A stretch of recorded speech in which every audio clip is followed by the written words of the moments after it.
Okay, so let's talk about classifying numbers. When I was a kid, I actually, for some reason, I always wanted to classify numbers as boys and girls. Like certain numbers were boy numbers and certain numbers were girl numbers. Like 1 was a boy, but 2 and 3 were girls, and 4 was a boy, and 5 was a boy, but 6 was a girl. I don't know why I did that. I just always felt like some numbers seemed like more girly than others. I don't know. But anyhow, we're not going to classify them that way. We're going to classify them as natural numbers, which are numbers that basically you can count, like, or things you can hold in your hand, like 1, 2, 3. So things like that, you know. And then we have whole numbers. So these are 1, 2, 3, blah, blah, blah, dot, dot, dot. The whole numbers are just the natural numbers, but you include the number 0. Okay. So dot, dot, dot. Then we have integers, which means we can now take the natural numbers and put some negatives in front of them. So dot, dot, dot, -2, -1, 0, 1, 2, dot, dot, dot. We have rational numbers. Now these are not numbers that are calm, cool, and collected. You get it, calm, cool, and collected, because they're rational, but that's not why they're rational. Rational numbers are basically numbers that you could write as a fraction, but you don't have to, but you could.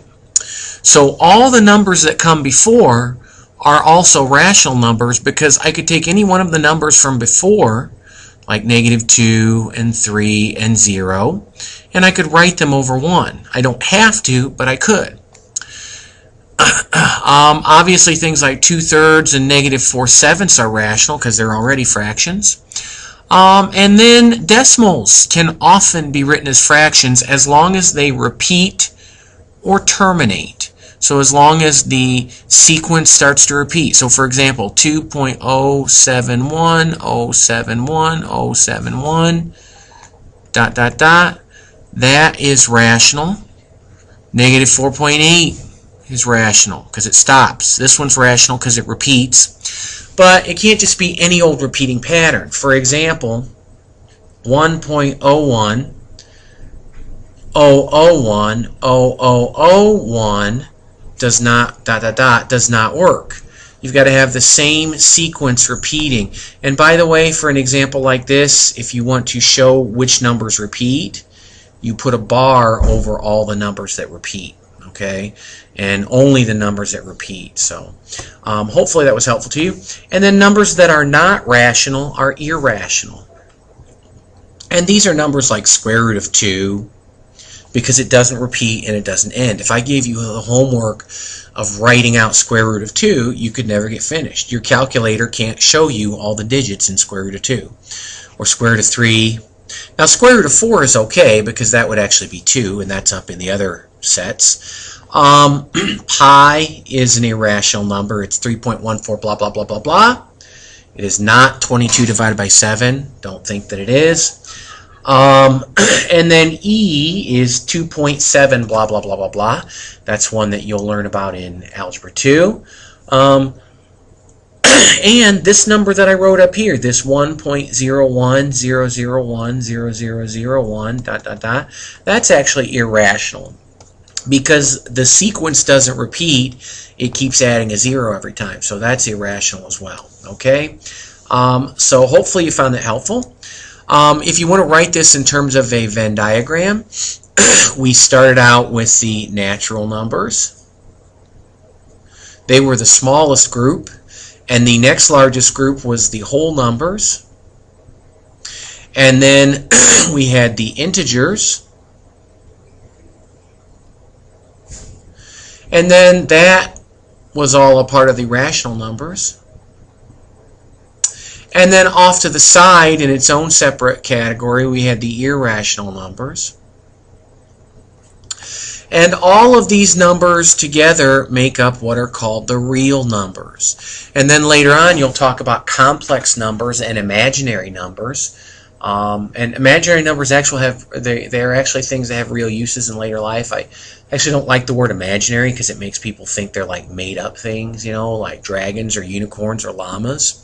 And, you know, but anyhow, we'll talk about imaginary numbers later. So, all right.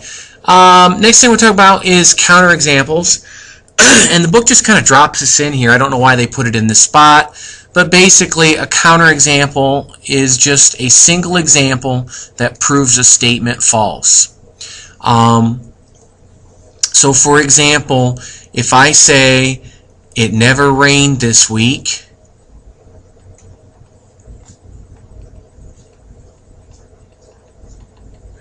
all you have to do is show me one example where it did. So for example, if it rained on Monday, I could say it rained Monday.